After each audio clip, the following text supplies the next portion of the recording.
This vampire actually disguised himself as a beggar. To sneak into the church, he applied a kind of perfume on his neck. As soon as the nuns smelled it, they couldn't help swarming around him. They fell to their knees one after another at the vampire's feet, eager to offer themselves to the monster. This scent could make everyone lose their minds, and willingly become the vampire's puppets. But this monster had wandered for 400 years, just to find the soul of his beloved. The director of Dogman brings another large-scale fantasy blockbuster, Eastern Europe, 1480 AD. Prince Vladimir ruled his kingdom, and lived a happy and peaceful life with his wife Elizabeth. But wars broke out frequently and disasters happened one after another. Vladimir had to go to the battlefield in person, to fight the enemy. The situation on the front lines was about to blow up any second. Just as the prince led his army to fight the enemy fiercely, Elizabeth was brutally attacked. As the fight gradually came to an end, night fell, and the sky was lit up by flames everywhere. Vladimir stood on the hilltop, with an enemy's head still stuck on his sharp arrow. This battle was a complete victory and a brilliant win,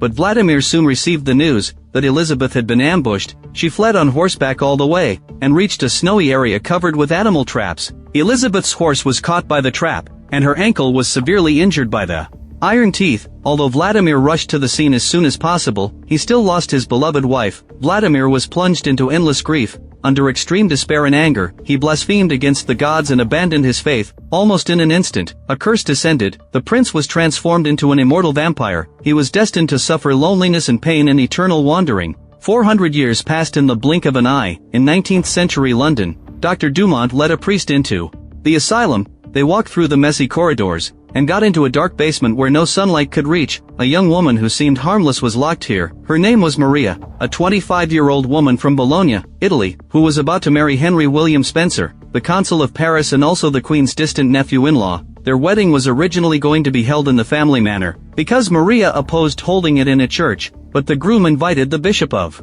Westminster to bless the wedding. When the bride saw the clergyman, she suddenly fell into hysteria, and showed incomprehensible carnal desire. The priest took Maria's document, and surprisingly, it said that she was born on March 18, 1759. Dr. Dumont explained that this must be a printing error, otherwise, this Maria would be 130 years old. The priest's order had been studying vampires for more than 400 years, but had never captured a live sample. Therefore, he saw that Maria showed no sign of fear. There was only a passionately burning soul dedicated to scientific research. Smile, please.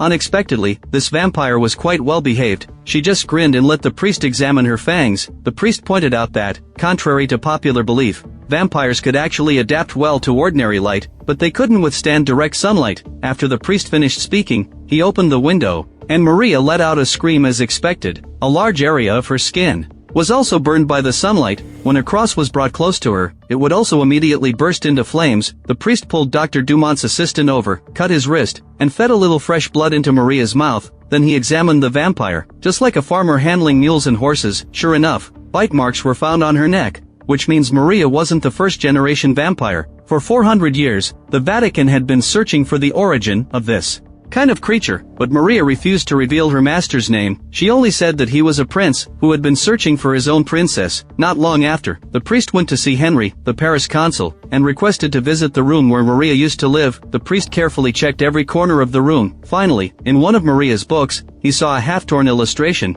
The figure on it was Princess Elizabeth. Could it be that the Princess Maria mentioned was this one? At the same time, a young lawyer took a carriage to a remote ancient castle. Just before getting off the carriage, the coachman insisted on giving him a string of crosses for self-defense. The lawyer found it confusing, but hurried to the castle to handle business for his client. Unexpectedly, the inside was pitch black, and no one responded even after he called out for a long time. Suddenly, a gaunt old man with white hair appeared. The young lawyer quickly introduced himself as Jonathan, a new employee at the Filippo firm in Paris. The old man said that he could be called Count Dracula. It was obvious that this count was the former Prince Vladimir. Jonathan followed Dracula into the dining room. The lighting here was finally a bit brighter. Dracula prepared a hearty dinner for Jonathan, but he himself had no intention of eating. He pushed a plate to Jonathan from a distance. Without touching it, the young lawyer didn't notice anything unusual. After eating and drinking his fill, he started discussing business. Among the many properties you own in Europe, there's one that is very special. It's an old monastery located in the center of Paris. Given the dilapidated condition of this property, the local county wants to know if you are interested in selling it.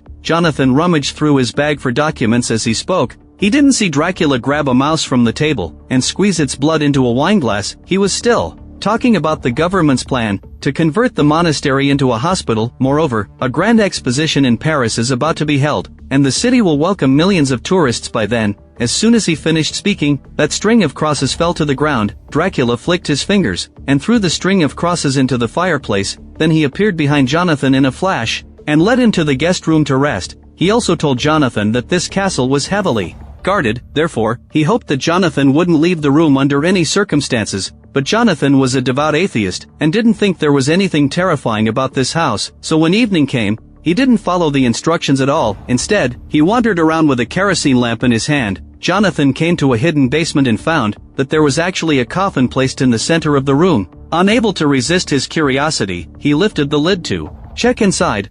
You should not have left your room. When Jonathan regained consciousness, he found his hands bound by iron chains. 3 unknown monsters were crouching in front of him. With just a gentle wave of Dracula's hand, Jonathan was hung upside down in midair. This way, the blood would slowly concentrate in his head. Dracula extended his nails and scratched Jonathan. The little monsters immediately brought an enamel basin to catch the blood. Not wanting to waste a single drop, Dracula asked the young lawyer what wish he had before his death. Unexpectedly, Jonathan said, "I want to hear your story." This young man was indeed out of the ordinary. Dracula first lowered Jonathan to the ground, then he told Jonathan, "I was once God's most loyal servant, but he took away my beloved wife, and deprived me of the right to die." But Dracula believed that pure souls could be reincarnated, so for the past 400 years, he had never given up searching for Elizabeth's reincarnation. The shadow of death had loomed over Europe for centuries. Nearly 200 million souls had been destroyed, half of them were women, but most of these women were reincarnated in churches, making Dracula's investigation very difficult. He had wandered like a wisp of ghost for hundreds of years, because he saw no hope. He had tried to end his life countless times, but no matter how he tried, it was all in vain. As time passed, all desires would fade away, even the desire to end his own life was no exception. Dracula had no choice but to change his strategy. Since he couldn't find Elizabeth's reincarnation, he might as well make her come to him voluntarily. So Dracula devoted himself to research for over a century, and finally created a special perfume. First, he went to the great city of Baghdad to find raw materials. There were thousands of kinds of flowers in the magical gardens there. Then he arrived in Kashi, India, to learn how to capture the souls of flowers. Finally, Dracula went back to Europe and extracted fragrant nectar from the lavender fields in Grasse, France. Then he sent it to Florence, Italy, the capital of perfume, and asked craftsmen to create this bottle of perfume. Its scent carried a terrifying magic that could instantly capture everyone's soul. It turned them into captives of the sense of smell, like puppets on strings, with every move controlled by Dracula. But after visiting every court in Europe, he still didn't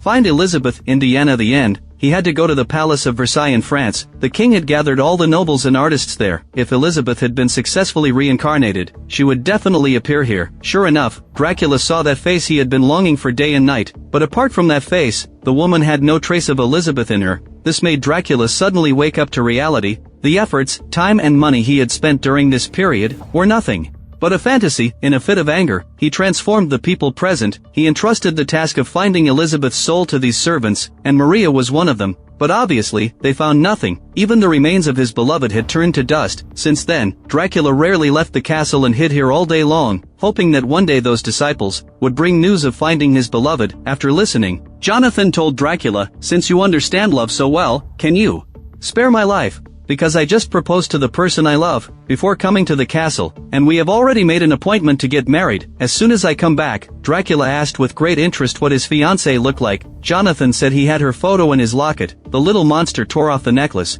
and handed it to Dracula. When the latter opened it, he found that it was none other than Elizabeth, whom he had been longing for day and night. Dracula let out a terrifying and mournful cry. "Woman is mine, young man.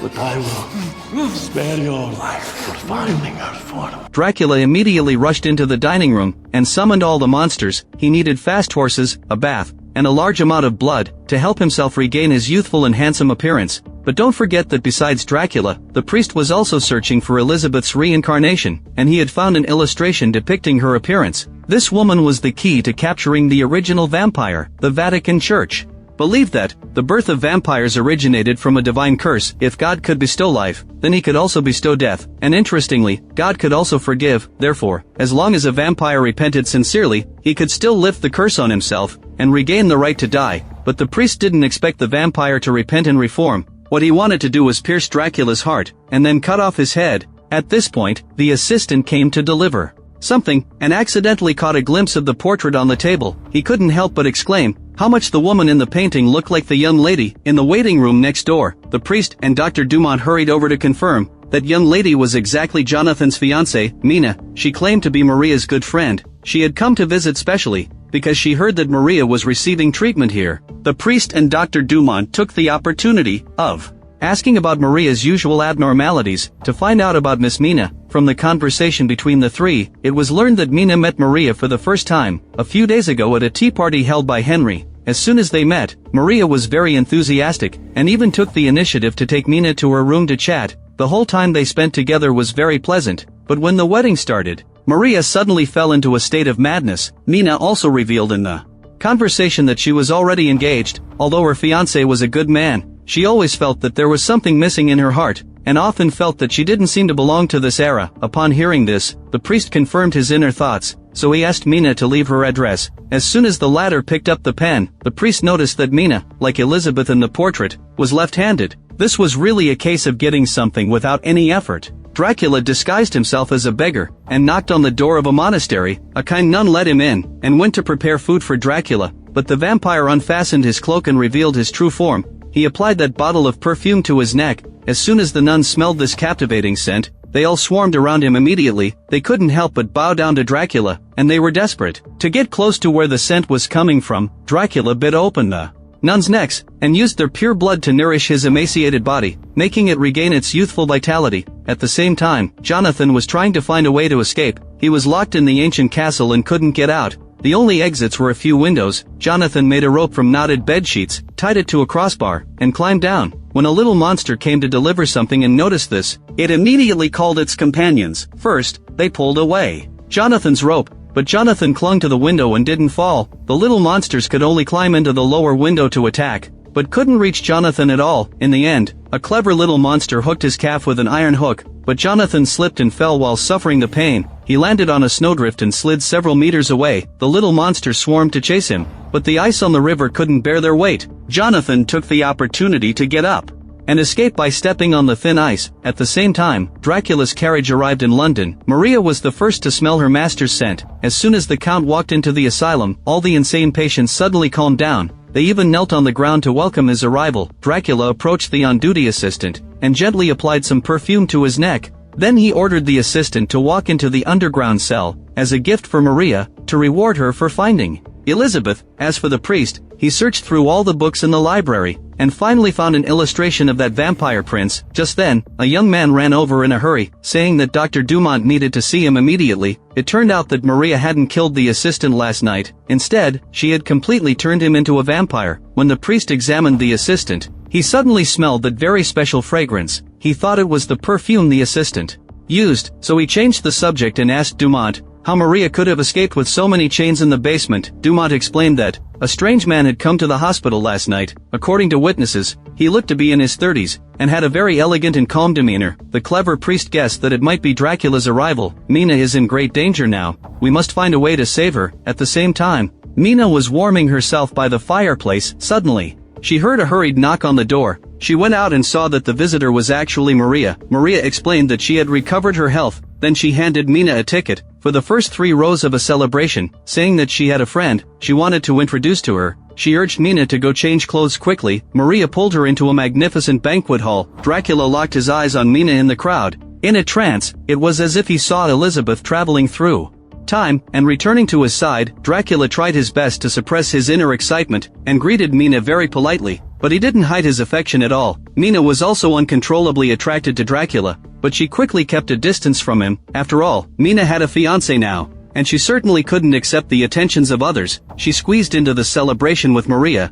and enjoyed various entertainment programs, and Dracula followed closely behind them. Just seeing her charming smile made the loneliness of the past 400 years seem to vanish. The 3 of them saw conjoined twins at the freak show, as well as a mermaid kept in a fish tank. Then they ran back to the street to feed those strange animals. Maria deliberately slipped into a haunted house and disappeared, creating an opportunity for Count Dracula, allowing him to take the frightened Mina to experience the haunted house. The two drew closer and closer while playing Dracula.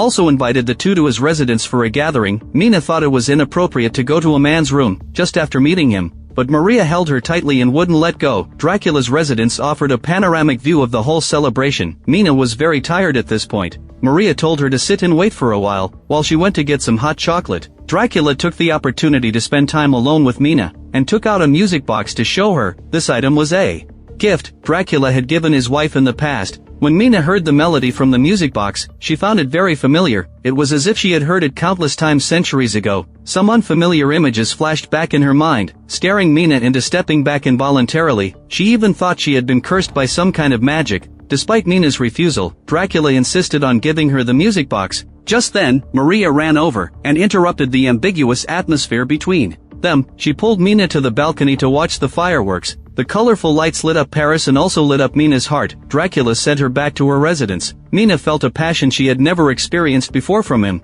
But Jonathan's cough soon interrupted Mina's sweet reverie. Only then did she realize the priest and several doctors were present. The priest explained that Jonathan had been imprisoned by the owner of the ancient castle while he was there on business. Do you know who the person who imprisoned Jonathan is? He's Count Dracula, Maria's good friend. Mina's first reaction was disbelief. After all, the Count was so charming and gentlemanly, how could he possibly do something to harm others? Dumont immediately told her that Maria had escaped from the asylum. She also knocked out 3 guards, and drained most of my assistant's blood. The priest pulled Mina aside and patiently explained that the Count was a vampire who could only feed on fresh blood. He usually bit the victim's neck and drained their blood until they died. Moreover, this Dracula had a specially made perfume that could seduce victims and destroy their will. You must have been bewitched by him. Just to be safe, the priest carefully checked Mina's neck to make sure she hadn't been turned by Dracula. Luckily, Mina's skin was intact as before, with no wounds. But the cruel reality tormented her greatly. Mina opened the music box and immersed herself in the music, and the memories belonging to Elizabeth came flooding back again. Just as she was intoxicated, she suddenly realized that Dracula had sneaked into her bedroom. Without her noticing, she was startled, and her exclamation alerted the landlord. If you are the gentleman you claim to be, you will leave this room immediately. Upon hearing this, Dracula was about to jump out of the window, afraid that he would fall to his death. Mina hurried to stop him, and accused Dracula of bewitching her with the perfume. Dracula explained, "I do have that kind of thing, but I have never used it on you." After saying that, Dracula threw the perfume bottle into the fireplace. Now that things had come to this, he immediately confessed that he was indeed a vampire, and he had spent centuries searching for his beloved. He reached out, wiped off Mina's nosebleed, and licked it into his mouth. Then he explained that vampires didn't necessarily have to drink human blood. It's just that without the nourishment of blood, Dracula could only be a repulsive old man. When he stayed cooped up in the ancient castle, he didn't care about his appearance, but in front of his beloved, Dracula only wanted to stay elegant and charming. It turned out that Mina was indeed enchanted. Moreover, with Dracula's help, she retrieved the memories belonging to her past life. This time, love completely ignited Mina's long-dormant heart. She bared her neck, hoping to become one of Count Dracula's kind, and stay by her beloved's side forever. But the priest outside the door suddenly smelled that intimidating fragrance. He immediately took his pistol and went upstairs, but both Dracula and Mina had disappeared. At the same time, Maria went back to her fiancé. The night made her crave blood intensely, so Maria pushed her fiancé down, ready to have a hearty meal. Unexpectedly, the priest burst in suddenly. Maria was about to pounce an attack, but was caught off guard and shot. Henry was almost scared stiff on the side. The priest told him not to panic, saying they could explain everything. On the other hand, not long after being shot, Maria actually staggered to her feet again. She slapped Henry away, who had planned to check on her, then grabbed the priest by the neck and pinned him down. In the nick of time, Jonathan pulled out the sword from the fireplace and chopped off Maria's head with all his strength. It was unexpected that even without a head, she still clung to the priest and refused to let go. The priest had to push her away with great force, then picked up a cross and stabbed it into Maria's heart. Finally, they dealt with this vampire. On the other side, Dracula took Mina back to the castle. They even prepared a coffin with a double bed inside. Dracula introduced Mina to the little monsters. As for the coachman, he had to remind his master that people from the Vatican were tracking him. They would probably come here soon. Upon hearing this, Dracula refused to leave the ancient castle. He had finally brought his beloved back home, and would never leave here again. But as soon as Dracula saw the servant off, a group of soldiers with guns sneaked into the castle to deal with the vampire. They had even prepared cannons. Just as Dracula and Mina were about to kiss, a cannonball was fired at them. Countless soldiers poured into the castle. The little monsters that guarded the castle fought against the soldiers with all their strength. but they could hardly resist the power of guns and cannons. The priest and the soldiers searched everywhere for Dracula's trace. Finally, they found the coffin in the basement. Jonathan quickly told the soldiers that the monster usually slept in the coffin. The soldiers lined up with their guns ready, then fired at the coffin in unison. Unexpectedly, Dracula launched a surprise attack from behind. Even without using his vampire powers, he was still the top warrior from 400 years ago, a prince on horseback, who fought his way through the age of cold weapons. Killing these soldiers was as easy as cutting vegetables. A man wearing a hat took out his pistol and shot Dracula in the heart. Unluckily, it wasn't a silver bullet, so it had no effect at all. Dracula bit through the hat-wearing man's artery and drank to his heart's content. Then he turned his sharp weapon towards the priest standing aside. I fight God. I'm not interested in his servants.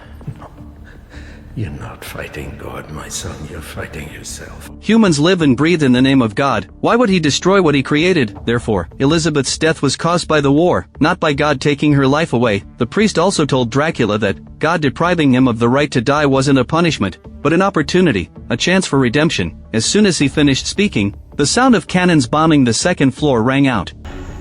She is my salvation. But you are her damnation. Dracula hurried upstairs. He told the little monsters to stop those soldiers. Then he fought his way into the bedroom where Mina was. The priest approached, holding a wooden stake and a silver awl. He persuaded Dracula to repent for the last time. Only when you find peace can Elizabeth truly be free. Love isn't imprisonment, but fulfillment. Upon hearing this, Dracula opened his arms and let the priest drive the nail into his heart. Mina dragged the instantly aged Dracula to the bed and said her final goodbye to her beloved. And Dracula soon turned to ashes. As soon as the master died, everything in the castle lost its magic. The little monsters returned to their original forms and left this cage one after another. The priest completed his mission and left with his backpack. Dracula's ashes drifted out of the window and disappeared forever in the sunlight. The movie ends here. The story of Dracula has been adapted countless times, but few subsequent works have the charming and eerie Gothic style of Dracula. It makes people feel a sense of eeriness as soon as they start watching. This time, director Luc Besson cast Caleb as the male lead after Dogman. His unique appearance is indeed very suitable for the role of Dracula, but due to over-reliance on industrial technology and fashion symbols, many scenes look like perfume advertisements. This leads to the lack of a unique sense of mystery and an inconsistent artistic style. It turns out that this story is indeed difficult to tell, because after decades of trend evolution, this kind of story about love that spans vicissitudes and lifetimes can easily become a cliched tale of two people who are overly obsessed with love, if not handled carefully.